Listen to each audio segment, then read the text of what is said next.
உங்களுக்கான நம்பிக்கை என்கிற இந்த அருமையான நிகழ்ச்சியின் மூலமாக எங்களை சந்திப்பதில் மகிழ்ச்சியாக இருக்கிறேன்.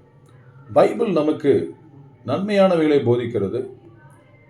அது மாத்திரமல்ல, நம்முடைய வாழ்க்கையை வெற்றி வாழ்க்கையை வாழும்படியாய் உதவி செய்கிறது. இந்த நாளிலும் 1 சாமுவேல் 17வது அதிகாரத்துக்கு நான் திருப்பும் பொழுது 37வது வசனம் இப்படியாய் சொல்லுகிறது. பின்னும் தாவீது, என்னை சிங்கத்தின் கைக்கும் கரடியின் கைக்கும் தப்புவித்த கர்த்தர் இந்த பெலிஸ்தனுடைய கைக்கும் தப்புவிப்பார் என்றான். அப்பொழுது சவுல் தாவீதை பார்த்து, போ, கர்த்தர் உன்னுடனே கூட இருப்பாராக என்றான். இந்த சம்பவம் எங்கே நடக்கிறது? இஸ்ரவேலருக்கும் பெலிஸ்தருக்கும் யுத்த களத்தில் நிற்கிறார்கள்.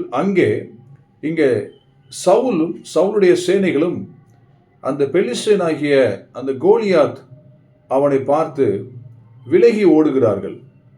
அந்த பெலிஸ்தனையும் அந்த பெலிஸ்தர்களையும் வீழ்த்துவதற்கு சவுலிடம் எந்த ஒரு ஸ்ட்ராட்டஜியும் இல்லை. அவனை பார்த்து, அவன் மிகப்பெரிய உருவம் கொண்டவன் அந்த கோலியாத், அவனை பார்த்து விலகி ஓடுகிறார்கள். இந்த தாவீது தற்செயலாக யுத்த களத்துக்கு சென்றான். தன் அண்ணன்களை விசாரிக்கும்படியாக சென்ற அந்த தாவீது என்னவென்று கேள்விப்பட்டு, நான் போய் அந்த கோலியாத்தை முறியடிக்கிறேன், வீழ்த்துகிறேன் என்று அவன் சொல்லி அந்த ராஜாவை சந்திக்கிறார், சவுலை சந்திக்கிறார். சவுல் அப்பொழுது என்ன சொல்லுகிறார்? நீ சின்ன பையன், நீ சிறுவன், ஆனால் அந்த கோலியாத் என்பவன் மகா பெரிய உருவம் கொண்டவன். அது மாத்திரமல்ல, அவன் சின்ன வயதிலிருந்து யுத்த வீரன், அவனை உன்னால் மேற்கொள்ள முடியாது என்று சொல்கிறார். ஆனால் தாவீது என்ன சொல்றாருன்னா, ஐயா, ஒரு காலத்துல நான் ஆடுகளை மேய்த்து கொண்டிருந்த பொழுது, என் தகப்பனுடைய ஆடுகளை நான் மேய்த்து கொண்டிருந்த பொழுது ஒரு நாள் சிங்கம் எதிராய் வந்தது, அதை கர்த்தர் வீழ்த்த செய்தார். ஒரு நாள் கரடி எதிராய் வந்தது, அதையும் கர்த்தர் வீழ்த்த செய்தார். அதுபோல இந்த பெலிஸ்தீனையும் இந்த கோலியாத்தையும் கர்த்தர் என் கரத்தில் ஒப்பு கொடுப்பார், நான் அவனை வீழ்த்துவேன் சொல்லி அவர் விசுவாச அறிக்கை செய்கிறார். இந்த தாவீது என்ன சொல்லுகிறார்? கடந்த காலத்துல தேவன் எப்படி சவால்களை மேற்கொள்ள தாவீதுக்கு உதவி செய்தார் என்பதை நினைவு கூறுகிறார். நல்ல மெமரி, குட் மெமரியை கொண்டு வருகிறார். கடந்த நாட்களிலே ஒரு சிங்கத்தையும் கரடியையும் அப்படிப்பட்ட பிரச்சனைகளை எல்லாம் அவர் மேற்கொண்டு ஆடுகளை தனக்கு கொடுத்த பொறுப்பை அவர் என்ன செய்தார்? சரியாக செய்ய தேவன் அருள் செய்ததை, உதவி செய்ததை அவர் நினைவு கூர்ந்து பேசுகிறார். இந்த நாளிலே நம்முடைய வாழ்க்கையிலே அநேகர் எதிர்வரும் சூழ்நிலை குறித்து, எதிர்காலத்தை குறித்து எப்படி இந்த சவாலை நான் மேற்கொள்வேன்? ஒருவேளை படிக்கிற பிள்ளைங்க எதிர்வரும் எக்ஸாமை நாம் எப்படி மேற்கொள்ள போகிறோம், எதிர்வரும் அந்த ப்ராப்ளத்தை எப்படி நான் மேற்கொள்ள முடியும் என்று நீங்கள் ஒருவேளை திகைத்து கொண்டிருக்கலாம்.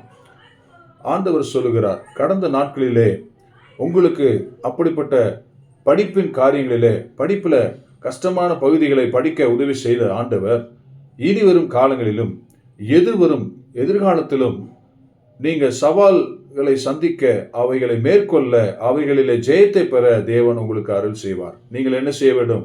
அறிக்கை செய்யணும். தாவீதை போல கடந்த நாட்களிலே, கடந்த காலத்தில் என் தேவன், என் ஆண்டவர் எனக்கு உதவி செய்தார், அந்த சவாலை மேற்கொள்ள உதவி செய்தார், அந்த பிரச்சனையை சந்திச்சு நான் வெற்றியை பெற எனக்கு உதவி செய்தார். அதுபோல எதிர்வரும் சூழ்நிலைகளிலே, எதிர்காலத்திலும் நான் சந்திக்கிற எந்த பிரச்சனையாக இருந்தாலும், எந்த சவாலாக இருந்தாலும் நான் அதை மேற்கொள்ள என் ஆண்டவர், என் தேவன் எனக்கு உதவி செய்வார்னு சொல்லி நீங்கள் விசுவாச அறிக்கை செய்ய வேண்டும். அப்பொழுது எதிர்வரும் காலங்களிலே எத்தனை சவால்களை நீங்கள் சந்திச்சாலும் சவால்கள் உங்களை மேற்கொள்ளாது. நீங்கள் அந்த சவால்களை மேற்கொண்டு நீங்கள் வெற்றி வாழ்க்கை வாழ முடியும். அதே போல தொழில் செய்கிறவர்கள், கடந்த நாட்களிலே தேவன் உங்களுக்கு நல்ல யுக்திகளை, ஸ்ட்ராட்டஜிஸை கொடுத்திருப்பாரு. அவைகள் மூலமாய் சவால், அந்த காம்படிஷனை, அந்த சவால் நிறைந்த சூழ்நிலையை நீங்கள் என்ன செஞ்சிருப்பீங்க? மேற்கொண்டிருப்பீங்க. இப்பொழுதும் சொல்லுங்கள், எதிர்வரும் காலங்களிலே உங்கள் தொழிலில் வரக்கூடிய சவால்களை, சவால் நிறைந்த சூழ்நிலைகளை நீங்கள் மேற்கொள்ள நல்ல ஸ்ட்ராட்டஜிஸை கர்த்தர் உங்களுக்கு கொடுப்பார்.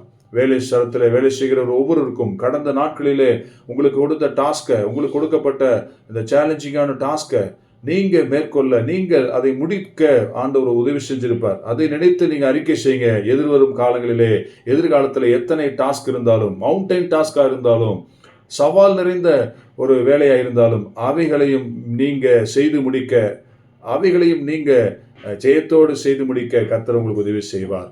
எத்தனை பேர் விசுவாசிக்கிறீங்க? இந்த காலை வேளையிலே தாவீது அறிக்கை செய்தாரு, கடந்த நாளிலே சிங்கத்தின் கைக்கும் கரடியின் கைக்கும் அப்படிப்பட்ட சவால் நிறைந்த சூழ்நிலைகளிலே என்னை ஆண்டவர் நடத்தி அவைகளை மேற்கொள்ள எனக்கு உதவி செய்தார் அல்லவா. இனி வரும் நாட்களிலும் எதிர்வரும் காலத்திலும் அந்த பெலிஸ்தனை நான் மேற்கொள்ளுவேன், இப்பொழுதும் நான் சென்று அந்த பெலிஸ்தனை மேற்கொள்ளுவேன்னு சொல்லி அந்த கோலியாத்தை ஒரே ஒரு கல், அந்த ஸ்லிங், ஒரு கல், கவட்டை, அந்த ஒரு ஸ்லிங், ஒரு கல், கூழாங்கல்லினாலே அவனை மேற்கொள்ள செய்தார். உங்களுடைய வாழ்க்கையிலும் படிக்கிற பிள்ளைங்களுக்கு சாதாரணமாக யோசித்து பாருங்கள், ஒரே ஒரு கல்லின் மூலமாய், சின்ன கூழாங்கல் மூலமாய், ஸ்லிங்கின் மூலமாக அந்த கோலியாத்தை முறியடிக்க செய்த ஆண்டவர் உங்களுக்கும் தேவையான யுக்திகளை தந்து, ஸ்ட்ராட்டஜிஸை கொடுத்து, இன்டெலிஜென்ஸை கொடுத்து, நீங்கள் எதிர்காலத்தில் உங்கள் சவால்களை, படிப்பில் சவால்களை நீங்கள் மேற்கொள்ள நல்ல யுக்திகளை கொடுப்பாரு. தொழிலில் உங்களுக்கு நல்ல யுக்திகளை கொடுத்து அவைகளில் வெற்றிகரமாய் நீங்கள் வர உதவி செய்வார். வேலை பார்க்குற ஸ்தலத்தில் உங்களுக்கு நல்ல ஸ்ட்ராட்டஜிஸை, இன்டெலிஜென்ஸை கொடுத்து ஆண்டவர் சவால்களை மேற்கொள்ள வைத்து உங்களை ஜெயமாக, உங்கள் வாழ்க்கையை ஜெயமாய் மாற்றுவார், உங்களையே வெற்றிகரமாய் மாற்றுவார். கர்த்தர் தாமே மகிமைப்படுவாராக. இந்த வார்த்தையை சொல்லி இயேசுவின் நாமத்தில் உங்களை வாழ்த்துகிறேன், ஆசீர்வதிக்கிறேன்.